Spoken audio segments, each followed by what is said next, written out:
Well, hello everyone, and thank you for joining us here today for our DEI Community of Practice on Employment Networks.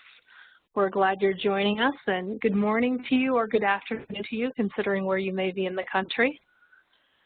My name is Miranda Kennedy, and I'm with the National Disability Institute, and I'm joined by Kevin Nickerson, who's our subject matter expert on ticket and workforce ENs. We're both part of the DEI Technical Assistance Team, providing training and technical assistance to the Disability Employment Initiative and our grantees across the country. We're both very happy to be here with you today. I'm going to go ahead and hand it over now to my colleague, Kevin Nickerson, to walk us through what the DEI Community of Practice is all about. It might be a refresher for some of you, but we also know there are many of you who may be joining us for the first time, and we welcome you today. So Kevin, I'm going to hand you the ball and the floor to go ahead and walk us through the next couple of slides. Excellent. Thanks, Miranda, and thanks, folks, for joining us. We're excited about the topic and presenters we have today. You'll learn about in just a moment. But I wanted to just remind you what we're here for. What is this community practice all about? So the purpose is to provide DEI workforce employment networks through this community of practice support through DEI project staff who are already operating workforce ENs. We hope through a dynamic exchange of ideas, and I think you'll see that today.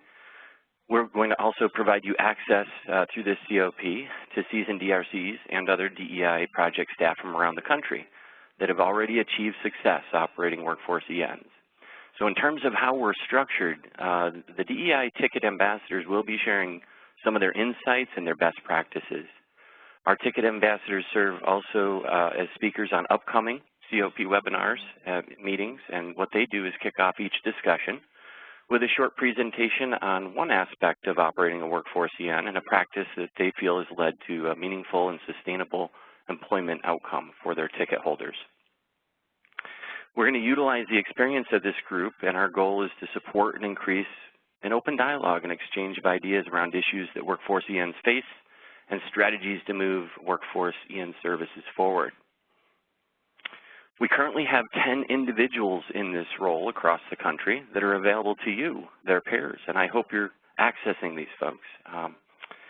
Some of the ambassadors include disability resource coordinators, and there are other staff related to DEI projects that may be our ambassadors. It could be state or local level, including state level EN administrators in some cases. Our DEI ticket ambassadors have been operating workforce ENs across the country and have proven experience in assisting beneficiaries in achieving successful employment outcomes. In other words, what we hope for is gainful employment, as well as tackling the complex tasks of EN administration. In short, these folks know what they're doing. So how they can help you? Well, as we mentioned, they will be participating, our DEI ticket ambassadors will be participating on bi-monthly community of practice webinar meetings in 2017. We're going to provide topical overviews to you, as well as addressing questions from you, their peers. And in order for that to work, you have to ask the questions, and we give time for that at the end of this presentation. You can also contact these DEI ticket ambassadors by accessing a list that's already posted on the Workforce GPS site, and will also be provided on the COP calls. We'll give you their contact information at the end of this presentation today. The listing on the Workforce GPS site is a little more extensive. It does show their topic expertise and the demographics of each of their areas that they provide service in. So I do hope that you'll take advantage of these folks. They're your peers. These are folks that have been doing this for a while and probably can address a lot of the questions of the DRCs and projects that might be new to this. With that, I want to turn back to Miranda to introduce our topic and our fantastic presenters for today. Great. Thank you, Kevin. Okay. So our topic today, and I'm going to tell you a little bit about it, is career pathways and a new opportunity for workforce employment networks. So our hope for today and what you signed up for, we're hoping that based on today's presentation, our discussion, which is an important part of this community of practice. It's not just a presentation. The presentation takes up about half of our time. We also want to engage in a discussion around this topic, but we're hoping you're going to be able to walk away able to really understand the Minnesota Career Pathways model, their programs and their system. Minnesota's been doing this for many years. They have a bit of a leg up on that, and I know Leslie and Tara will be talking about that. They've been exploring this and working on this for quite some time and have figured some things out, or still figuring many things out, as we all are. But we're also hoping you'll be able to analyze how CMJTS, that's Central Minnesota Job and Training Services, where Leslie and Tara are from, how they've worked to increase their ticket holders' access to career pathways, and they'd be able to modify or replicate their lessons learned in order to increase access for ticket holders to the career pathways model in your sites. And of course, we want you to walk away being able to create some marketing of your own career pathways to include engagement of ticket holders. So central to all of that are our two presenters that we have here with us today, and we thank them so much. They're two of our DEI ticket ambassadors. They're both from Central Minnesota Jobs and Training Services. We have Leslie Wadowitz, who's our development manager and also a DEI ticket ambassador, and Tara Brooks, who's our disability resource coordinator and our DEI ticket ambassador. And they've got quite a depth of experience. I know they're going to talk about their experience with multiple rounds of DEI projects, but they've really been around and they've been working this for quite a while, this problem. So I'll let them tell you a little bit about that, but let me tell you a little bit about them. So Leslie has been with Central Minnesota Jobs and Training Services for 19 years, and throughout this time, she's held a variety of positions within the agency. She currently supports the corporation by growing and maintaining business and community partnerships.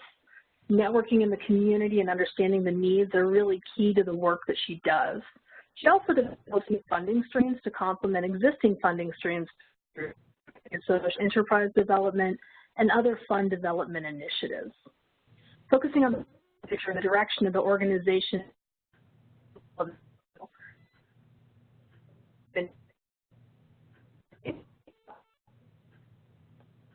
executive team. And with their support and the passion and dedication of the ticket team staff, CMJTS has become a really successful employment network, and she's going to tell you more about that, but that's why we have them presenting today. And let me tell you a little bit about Tara as well. Tara has had the privilege of working with individuals with disabilities for over 15 years. She's very passionate about working with this population and believes that it is what people can do that matters. And Tara is our disability resource coordinator for our Round 5 adult and our Round 7 youth projects, although she certainly works with the rest of her staff with that. And she really assists with the facilitation of the Disability Employment Initiative and the Ticket to Work program at CMJTS. And she enjoys helping participants reach their goals and become self-sufficient. So with that, I'm going to hand the ball over to Leslie and Tara to take it away and walk us through how they do what they do. Well, good afternoon, everyone. Tara and I are very excited to share our presentation with you today. But first, I want to start with describing who we are. Central Minnesota Jobs and Training Services, or better known as CMJTS. We have been in operation since 1984 as a nonprofit 501c3. We've successfully operated state and federal employment and training programs in the 11 counties, comprising local workforce development area 5. And I do have a map on the next slide that kind of gives you a better picture of where we're at. We provide customer-focused employment and training services for individuals and businesses throughout this rural area as a partner in the Minnesota Workforce Center system. There are 6 workforce centers and 5 CMJTS associate offices in our service area.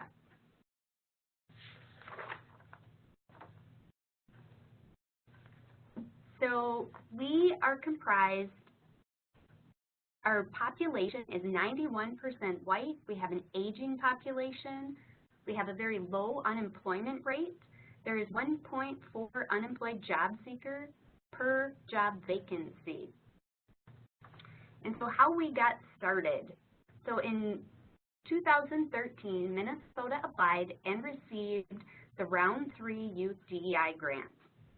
CMJTS was chosen as a control group, which meant we were able to participate in the initial webinars that explained what an employment network was and the benefits, and truly, we saw that it just made sense to become an employment network. So we pursued that on our own as a control site with Round 3. But as you know, employment networks are a reimbursement model. There are no upfront funds to get started.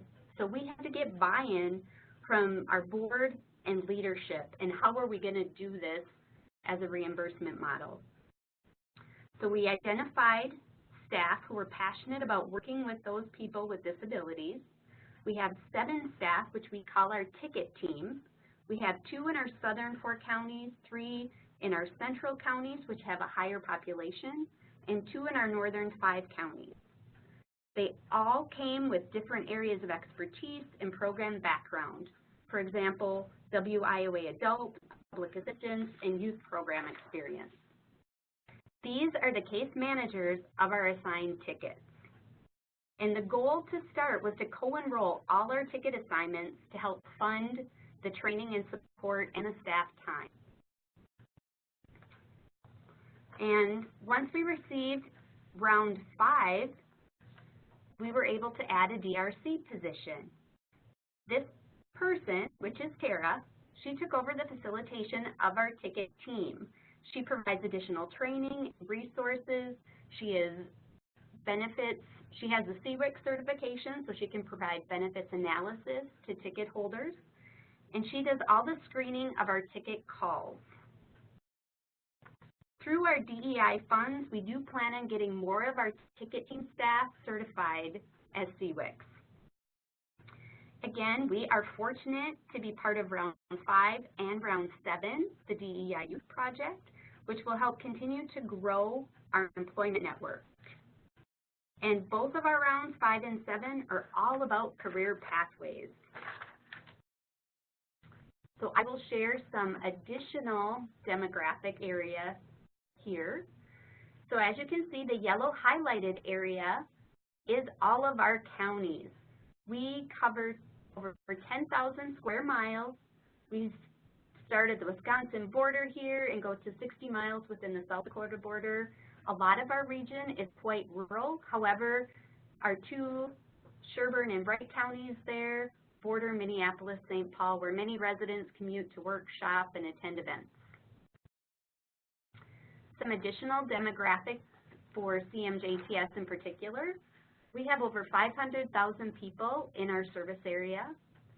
Our programs serve 2,654 adults and youth during our program year. Up to 11.4% of our population in our service area has a disability. What is very impressive, I feel, is that 62% of youth served in our WIOA youth program and our Minnesota youth program are youth with disabilities. However, not all are ticket holders. 16% of people being served in our public assistance, employment, and training programs have a disclosed disability. Again, not all of them are ticket holders. We have had 18 assigned tickets. We've received over $60,000 in milestone and outcome payments, which has all been through our co-enrollment with WIOA programs. We just recently started outreach efforts. We are holding informational meetings on the ticket program in our workforce centers. 2 ticket assignments are enrolled in the DEI project. Since April 1st, we've been receiving about an average of 5 calls a week of people inquiring about employment network services. However, not all live close to our service area, and we also have limited staff time to get them assigned quickly.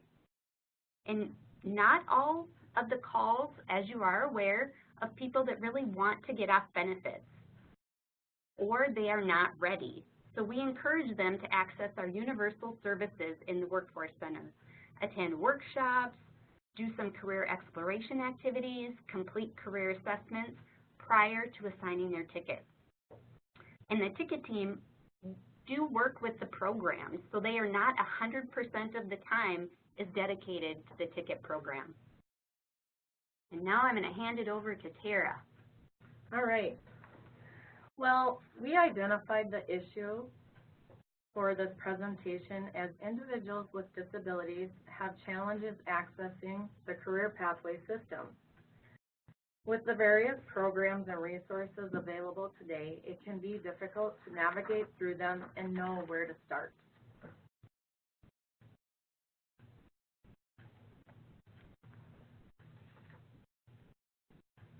So the strategy for us is to provide access and opportunity for individuals with disabilities to identify and enter the career pathway system. You know, we really want to break through systematic barriers to increase engagement in career pathways and employment participation. And this is how we break it down. You know, during initial meetings with an individual, we really want to develop a positive rapport. So we take these steps. We do career exploration, and these are some of the tools under each heading that we use when we are doing these things. The second one is providing labor market information and resources, researching education and training needed for the career pathway that they may be interested in, identifying a career pathway, and then having that assistance there. And our assistance includes the navigator services, ticket services, and support from the DRC.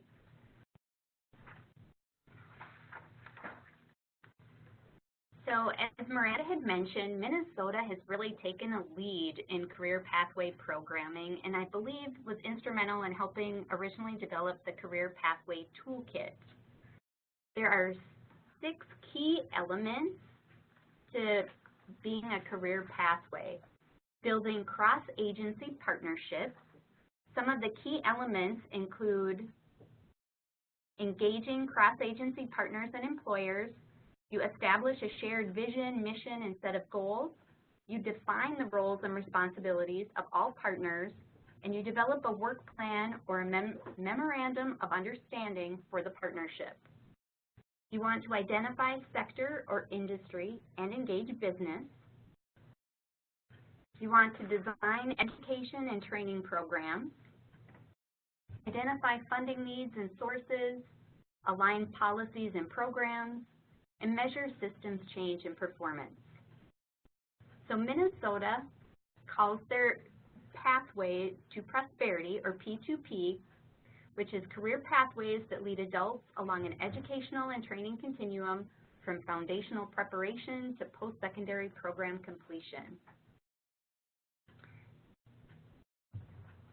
So Minnesota has really put money behind the career pathway development. When it first started, it was called Fast Track Programming, and then it changed to Pathways to Prosperity, but there were funds available to support this. You were able to write a grant which included some very key components, which 3 are listed here. That it includes a bridge course, which collaborates with ABE to provide this, to prepare them for college coursework. There is an integrated course which provides college credit classes. ABE instructors are co-teaching in the classroom at the college to ensure student success. And there is also a navigator that works with the student to provide intensive case management to ensure that life doesn't get in the way to their course completion. And the other component that isn't listed on this slide is the business engagement. That is also vital. Some examples of our P2P certifications are listed here. These are examples of our more formalized career pathways. So we have the healthcare, manufacturing, welding, and the commercial driver's license. And you can see what certifications they can obtain under these. Some are stackable certifications that help them reach their goal. So specifically, these are certifications that we've done with our grant-funded Pathways to Prosperity programs. I know Miranda had attached several of our career pathway slides that you could download. This one is an advanced manufacturing career pathway. As you can see, it highlights what position, the wages, and the education needed throughout the continuum. It also aligns with our Minnesota Careers Interest Inventory. So students will take the inventory and decide if they're realistic, if they're investigative, artistic, social, enterprising, conventional, and then each actual position has the acronym alongside of it. So, for example, the mechanical engineer is an IRC. They need to be realistic, investigative, and conventional. And there are 10 different career pathways that you should be able to download that we access and provide to customers here at CMJTS. Leslie, I hate to interject, but I can just feel people being nervous about the fact that they didn't download those upon entering the webinar today. So what we have is we have a zip file that we couldn't load up, but we're going to have it available for all of you to download at the end of our discussion today, which will keep you with us until the end. Not that you were going anywhere, but we also, if anyone can't download it off of the platform today at the end, I'm happy to email that zip file to folks. There's a lot of great information in there. So we do have that for you. But if you're thinking you didn't see it on the way in, that's why. It's fine. It's not you, it's me. Thanks, Miranda. Go right ahead. Sorry for the interjection. Not a problem at all. Well, I want to share with you a story of an individual who took a traditional career pathway route, and this is Mary.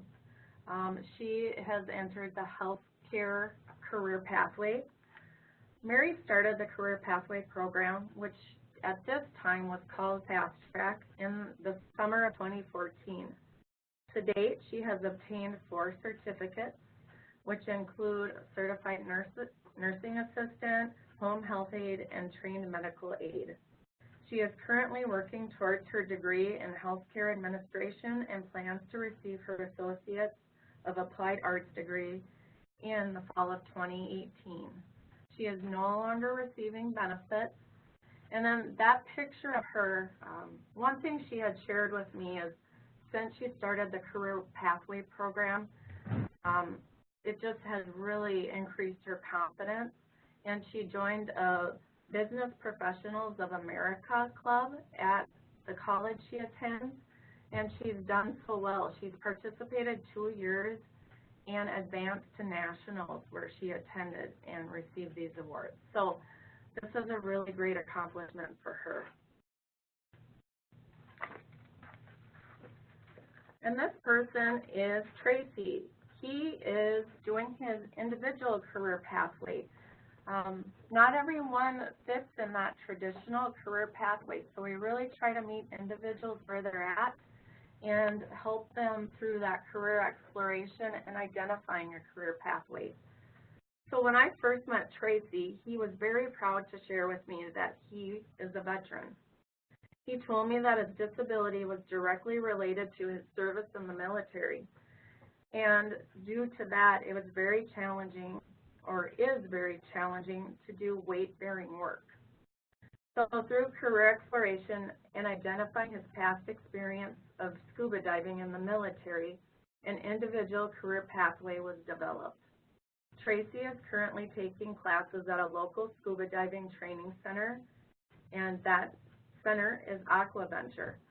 His plan is to obtain his diving instructor certificate in the fall of 2017 and also provide rescue dives for local law enforcement agencies. Tracy is in the process of assigning his ticket at this time.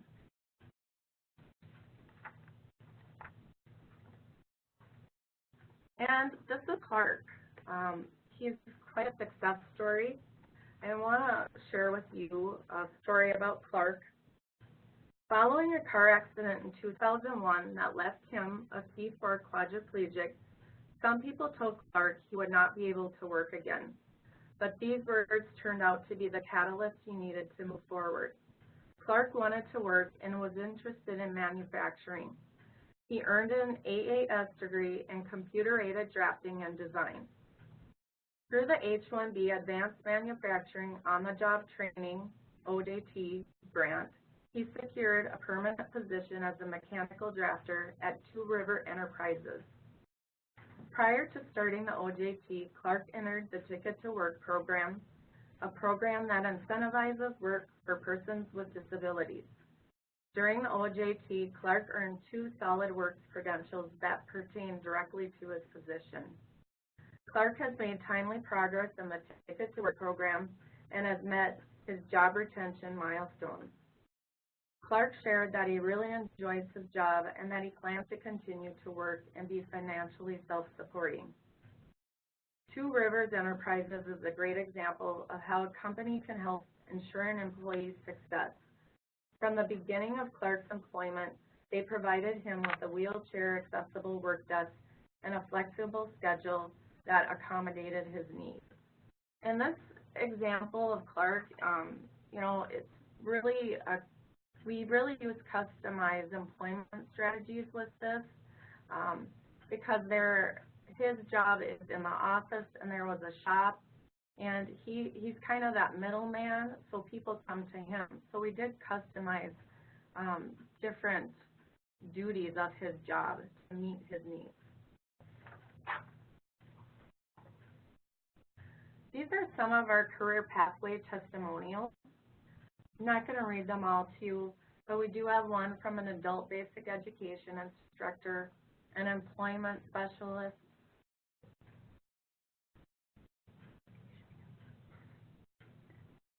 we also have one from a navigator who works with the CNA program at one of our local technical colleges. And I do Leslie and Tara? Yeah. We have plenty of time. I think we could read these, and I think Kevin and I would be happy. I think Kevin and why don't Kevin and myself and you and Leslie each read one? We'll go back and forth. Okay. Because we do have some folks who are just calling in, and I'd love for them to hear these. Well, wonderful.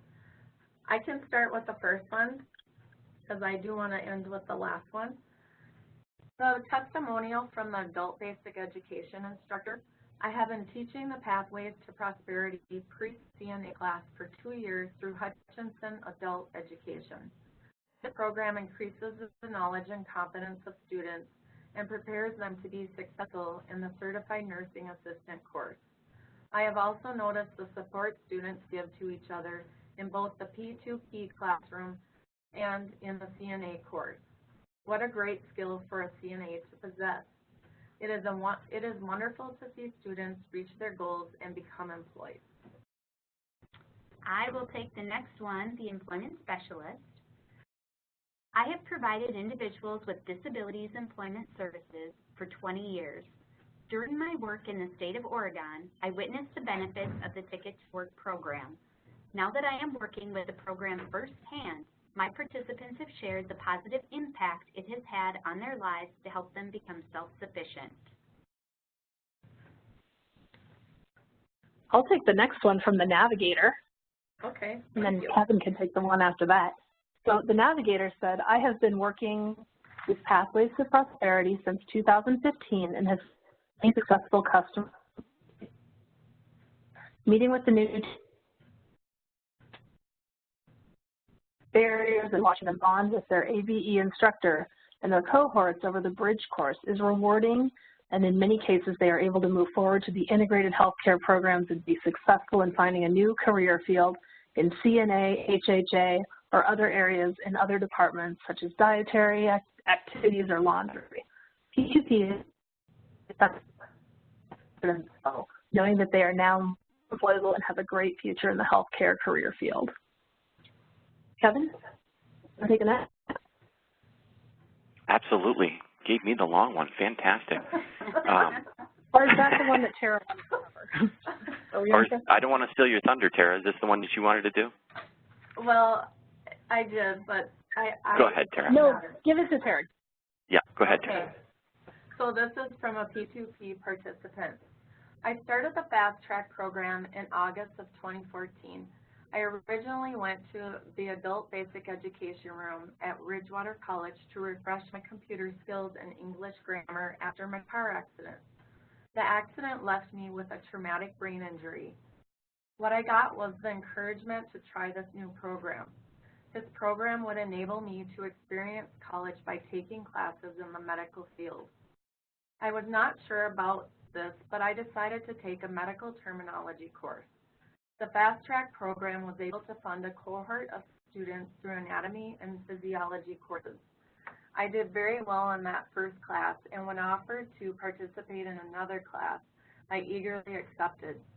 This program also helped me receive my certifications as a certified nursing assistant, home health aide, and trained medication assistant. After getting these certificates, I worked as a home health aide. I have enjoyed my training and education so much, I decided to get a degree as a healthcare administrative assistant and intend to graduate in the spring of 2018. I already have an offer to work for Prairie River Home Care when I graduate. The Fast Track program has helped me in many ways, given me courage, increased my confidence, provided the opportunity for me to further my education, paid for my certifications, helped me with gas vouchers to get to the college, assisted with the cost of clothing for my job, helped me with car repairs. And one thing I wanted to share with you is this testimonial was actually from Mary, that first individual I shared her story about. This is Mary. She's the one who I told you went on to take the Business Professionals of America training and participate in the club. So, I mean, I think this is really a great testimonial.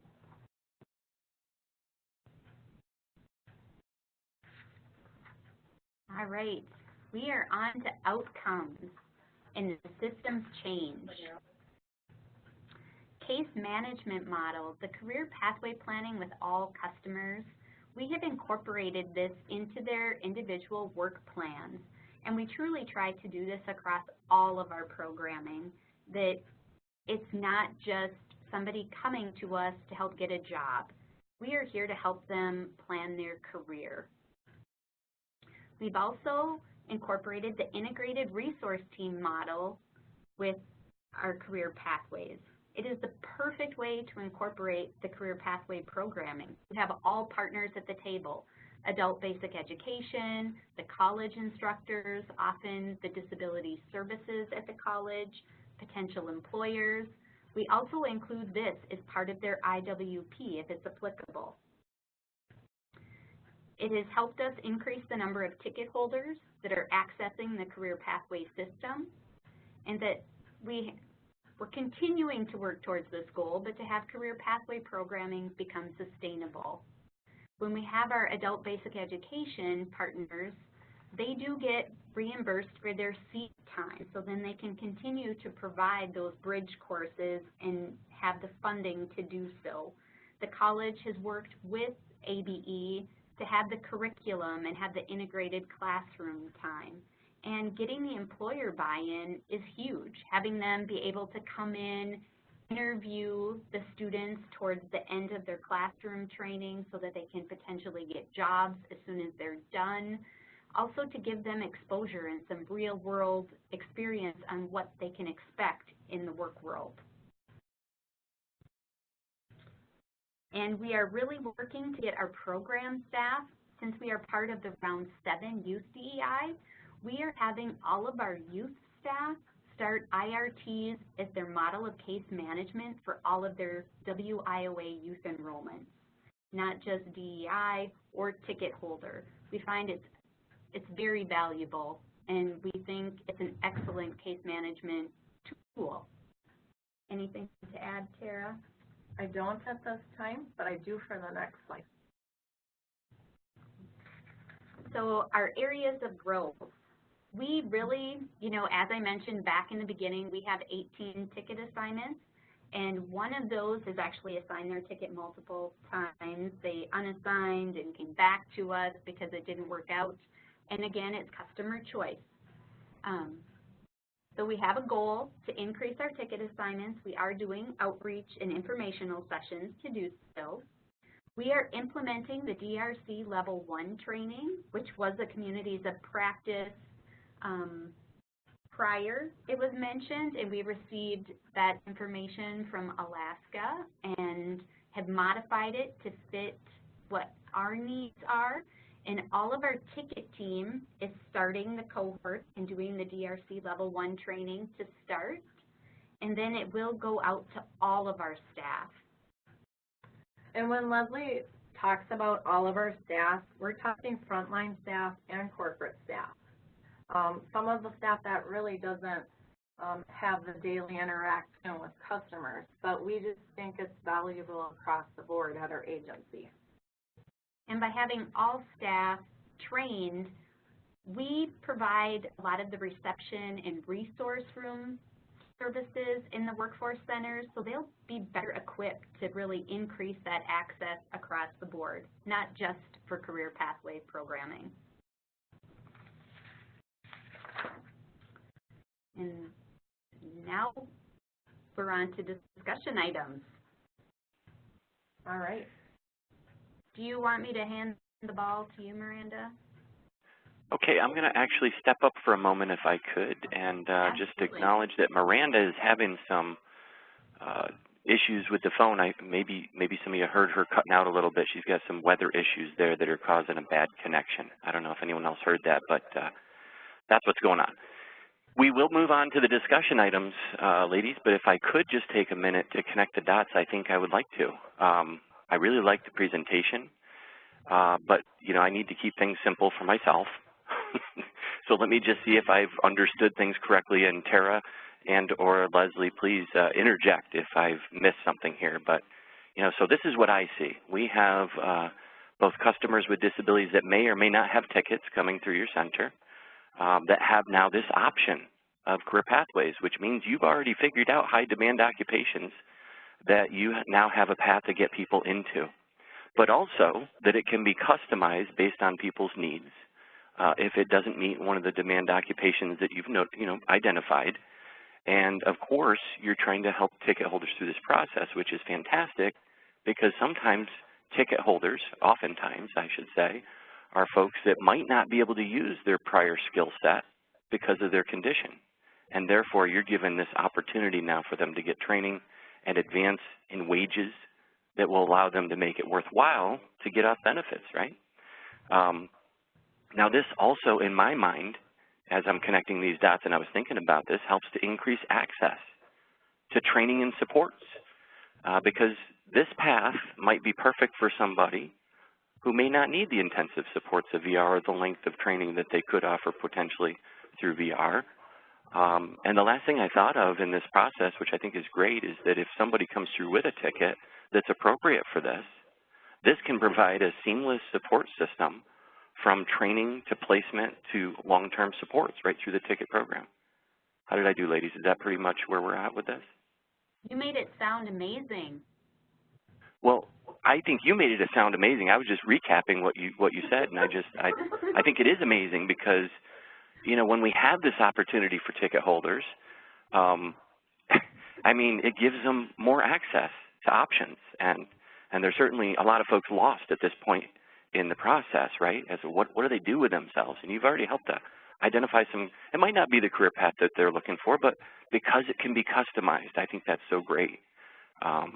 So anyway, that's kind of the big picture, I think, of what's going on in Minnesota, which, by the way, folks, is why we have these, both Tara and Leslie, on the line with us today, okay? Because they've got a process here that's really opening things up, not just for ticket holders, and you saw that. And just one more point of clarification, if I could. You mentioned earlier that you had 2 tickets enrolled in this project. Now, I think what you meant, and I don't know if you mentioned this, I missed it, but is that those are 2 folks that are enrolled in the career pathways process. You certainly have more tickets assigned than that, right? Well, we have more tickets assigned, but where they all come together, where the tickets assigned, they're in a career pathway program and in the DEI project, is 2 people, where it all merges together. I gotcha. So two that are kind of fully encompassing all the aspects of DEI, but certainly you have others assigned, and I just wanted folks to know that you have more than 2 tickets assigned. I happen to know that because I get to see the data. but 2 that kind of met all those pieces. That's great. Okay, with that recap, if that helps, we have some items up here for discussion, and I'm not going to take over the whole session here. Actually, I want Tara and Leslie to be able to address your questions now. Miranda is still with us and can help unmute lines and so forth. And if you have questions for either Tara or Leslie, or comments that you just want to bring forward and then have any one of us address, this is the time for you to speak up. Let us know that you've got a comment or question. You can raise your hand. You can put a question in chat or in the Q&A box, whatever you prefer. We would like to hear your voice if possible. So if I'll give you an example of how to raise your hand. It's right below the attendee box. You can see next to my name. I've got my hand raised there, and I can't leave it up or Miranda will tell me to lower it because it'll make my arm sore. So there you go. But that's how you raise your hand. Just click on that icon, and you can just lower that. But go ahead and raise your hand if you have a comment or question so we can get you in the queue. And right now we're going to see who has something to say here. And Miranda, I do see we have Lynn with her hand raised. If we could unmute her line.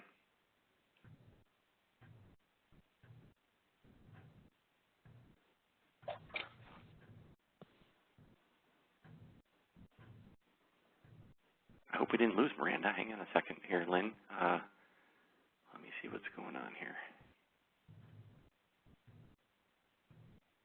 Lynn, can you do me a favor? Because I don't know if we might have actually lost Miranda. Can you go ahead and Kevin, can you hear me? I can, yes. I know I'm spotty. I'm trying to unmute Lynn's line, and I did, but it's there. It is. There, I think. Can you hear me? This might be my weather. Yeah, there you are, Lynn. Hi. And Kevin, I'm going to make you the host so that you can unmute people, because this might be a weather thing. But I'm glad we unmuted you, Lynn. Thank you. Thanks. So I'm Lynn Delma. I'm also from Minnesota. I'm at the state level in Minnesota, and I know Tara and Leslie well and know they do really great work. I have a question that kind of came to mind during the presentation, and especially as you were talking about the success stories. So my main question is, how do you determine when it's the right time to assign the ticket for someone who's a ticket holder going through career pathways? Because I noticed the gentleman that you've been working with who's pursuing the scuba certification, you said you're just in the process of assigning his ticket, but sounds like you've been working with him for a while. So I just wanted to kind of get some insight as to what your thoughts are in terms of when you assign the ticket. Obviously, you're not always doing it right away when you start working with them. So if you can share anything in that regard, that would be helpful for me. Well, sure. You know, it is really different for each individual depending on where they're at. Initially, you know, I had talked to Tracy about assigning his ticket, and he wasn't quite ready for that. Through more discussion, he is ready to assign it at this time. And I really sit down with individuals, and we kind of have a screening process that we do, just asking them questions about, you know, what they want to be doing, if they're going to be changing careers, all those things. We do that career exploration process. We use the CoP system to do that. And then when individuals, you know, let's say they're really, you know, they have to revise their resume. They need to increase their work readiness skills before they're ready to get back out there. A lot of times, you know, I give them the resources for them to sign up for our job clubs, so they can do resume review, you know, develop resumes, resume reviews, interviews. We can set up mock interviews, and when they are, you know, maybe past that stage and getting closer towards, you know, their job search, then we look at enrolling them or assigning their ticket. It really comes down to, Lynn, the customer choice and making sure that they understand the timely progress reviews. Are they at a point in assigning their ticket where they're able to meet those? I hope that answers your question. And we don't always get it right. I mean, we're still learning as we go. Good question, Lynn. If you have follow-up, just keep your hand up. That will cue me in to keep your line unmuted. And at this time, very good. Thank you, Lynn. Here we go. You're unmuted. Okay, thanks. So just one follow-up, but he's been in training for a while, or no? That's why I was confused. If he's already been in training, he would probably meet timely progress, wouldn't he? Or Yeah. Okay. Okay, but it's just his personal decision that he hasn't decided to assign it yet. That is correct. Okay, thanks. You're welcome. That was a good question. It really is. It is kind of interesting how that plays out. Okay, others that have questions or comments, if you could go ahead and take this opportunity while you have, oh great. All right, I see Nan has her hand up. 1 minute, Nan. There you go. You should be unmuted now. Go ahead. I have a question about Mary. Can you hear me? Yeah. We okay. sure can. Okay. It looks like to me she went through a series of certifications, the CertSafe, the CNA, HHA, and then I wasn't writing fast enough to get the last one. But were those paid for through WIA, for instance? It's been a combination from what I believe. So she was part of our Career Pathway grant-funded program, so Fast Track, where she was able to achieve some of those credentials, and then she was co-enrolled with WIOA to help fund her additional training. She is also enrolled in the Disability Employment Initiative, and I was able to assist with some funds as well. Okay. Okay. I guess the other question I have, and it makes sense to me, but I just want to run this past you. Were the certifications also used as a way to help her come to a decision about what she wanted to do? Because first she started off with CertSafe, then she decided to do CNA, then she did HHA. So was that part of the decision-making process for her to finally get to the point where she made a decision about going and getting her final training? Yeah. Is that the thinking? Yes, well, I know for a fact she is a participant I work with, and yes, you know, that's what's so great about the Career Pathway system. You know, she got on starting out, I believe it was her certified nursing assistant, and then she decided, well, I can do this. This is someone who shared that she didn't have a lot of confidence when she started out.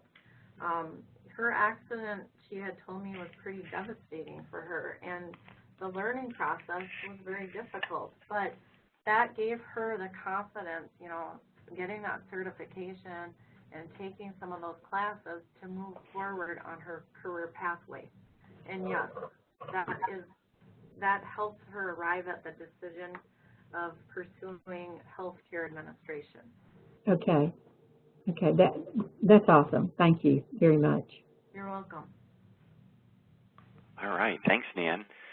Well, we kind of open it up generally. Now I'd like to hone in on the discussion items that Tara and Leslie put together for us to think about after this presentation, which are the three listed that I'll read, since some of you might just be on the line here, not on the platform. So what they wanted to put in front of each of you was, how do your workforce ENs market your Career Pathways program specifically?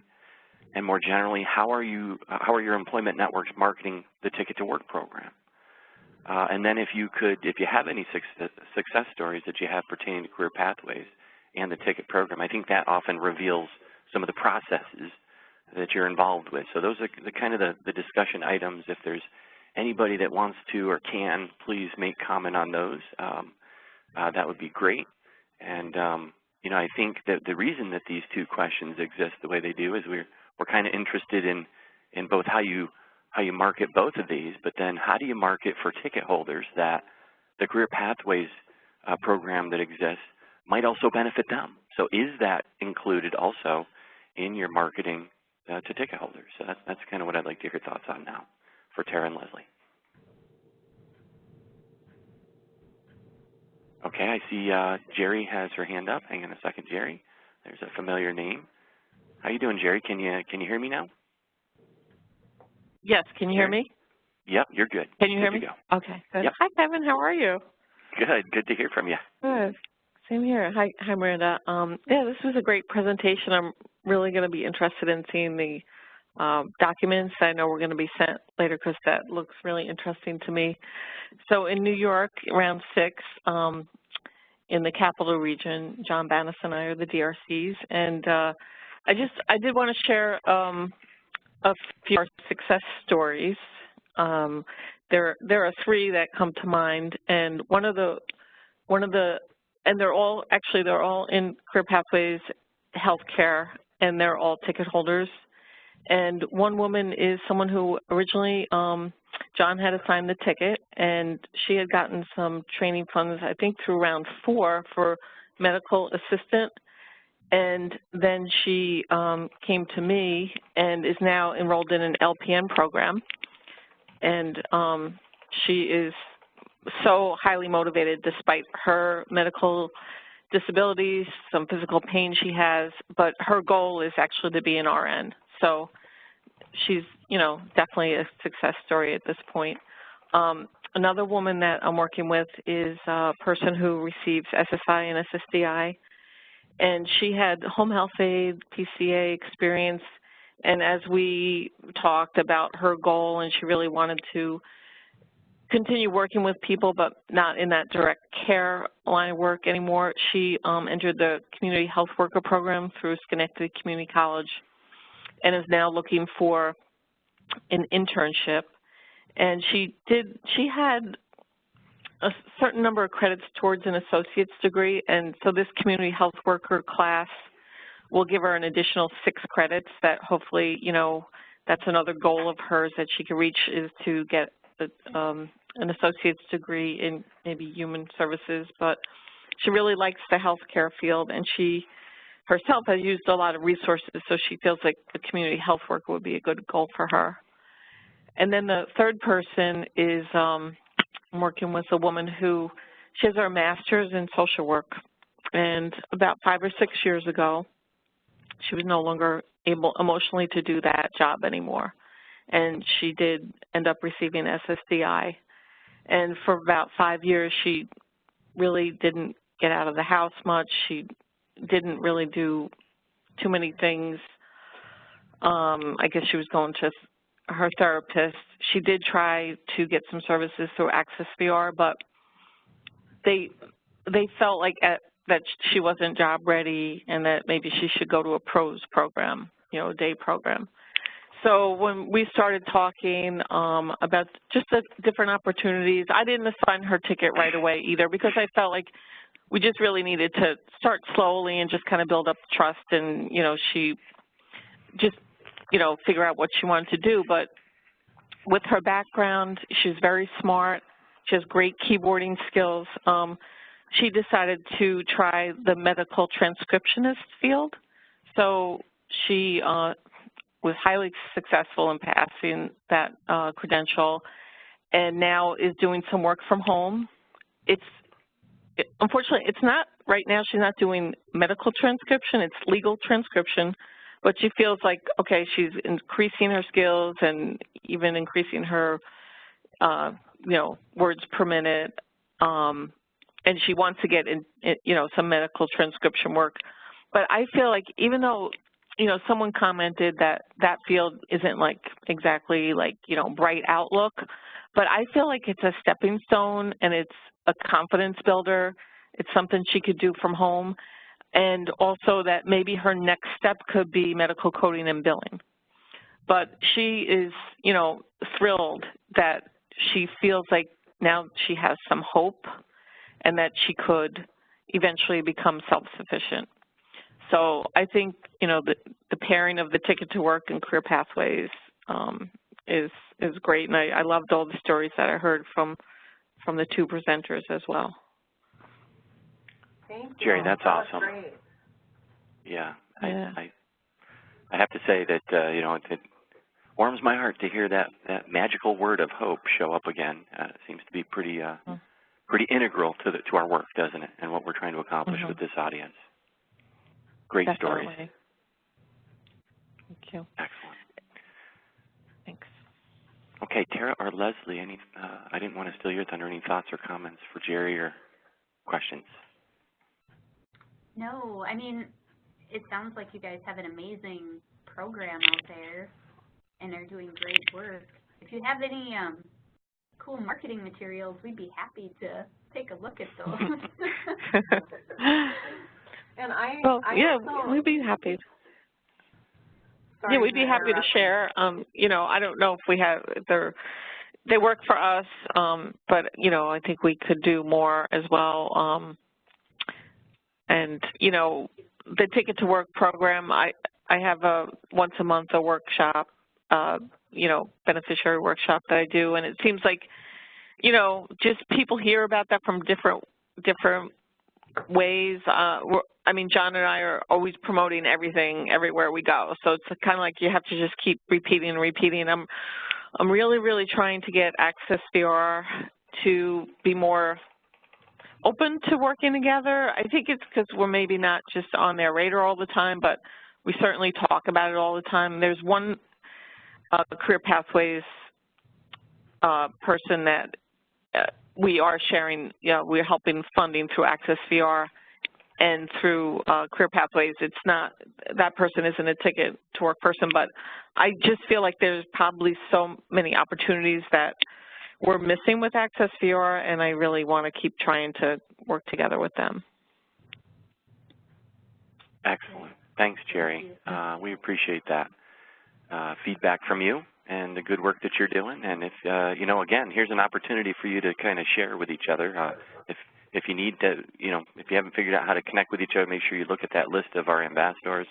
And of course, Leslie's contact information and Tara's will be given to you during, you know, at the end of this presentation where you can download it, which is why I need to get close to wrapping up here. But I see Nan's hand was still up, and I don't know if her arm is tired or if she had another follow-up comment. So I'm going to unmute your line, Nan, just to make sure I'm not missing you if you had one more question for us.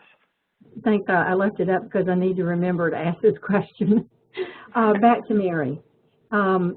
So how long did it, I know she started in 2014.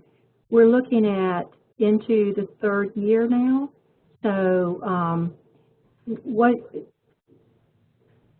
I guess I've just been with the DEI project for a year, and I'm just hopeful that I'm going to be able to have people moving through the program for that longer period of time. So it's exciting to me to see that you were able to start with her in 2014 and continue to work with her through many different kinds of processes. So I'm, as of today, is she actually working in her field? As of today, she did work in the healthcare field, and she discovered, she took some summer courses, this was last summer, and she found out that, you know, she told me with her traumatic brain injury, the amount of time and dedication she has to put in to getting good grades is almost double of what someone without a traumatic brain injury has to do for homework. I can imagine, yeah. And she said that she was finding out when she took that summer course and was working in the healthcare field that her grades were slipping. So she made the decision, you know, she put in her notice, she made the decision to focus on her schooling at that time, and she left on good terms, and the healthcare provider that she worked for told her that they'd be happy to have her back when she's done with school. Okay. Okay. So I don't know if she'll, you know, she knows that's always an option. I don't know if she'll pursue other options or not, because she really wants to do that healthcare administrative work. She knows that she can, you know, be a CNA or TMA, but she really wants to use those administration skills. Well, I think the thing, again, that I find so hopeful in working in this project is that we have the ability, the flexibility, the support to continue working with people through all those different kinds of problems, and still helping them to be hopeful that they're going to be able to get to where they want to be. So I really appreciate that. Thank you for that work. Well, thank you. Or you're welcome. Great discussion today, folks. I hate to stop the discussion, and I like that we've had a number of folks step up. I think this is an interesting topic. I think it's the topic that's in demand right now, in fact. So I really appreciate Tara and Leslie, and it does take a lot of time behind the scenes to put these together, so I appreciate your time on this and bringing this information forward to your colleagues. And more importantly, what I want the folks to know is that this is just a starting point.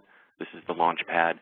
You can download this material now. You can see that Miranda has a file transfer box up on your screen. For those of you that were asking about how to get to this information, simply download it to your computer now. You can also go to the DEI Workforce EN COP landing page on the Workforce GPS site. We've given you a link there that you don't have to scribble down right now. Instead, I would just download this so that you can click through that later.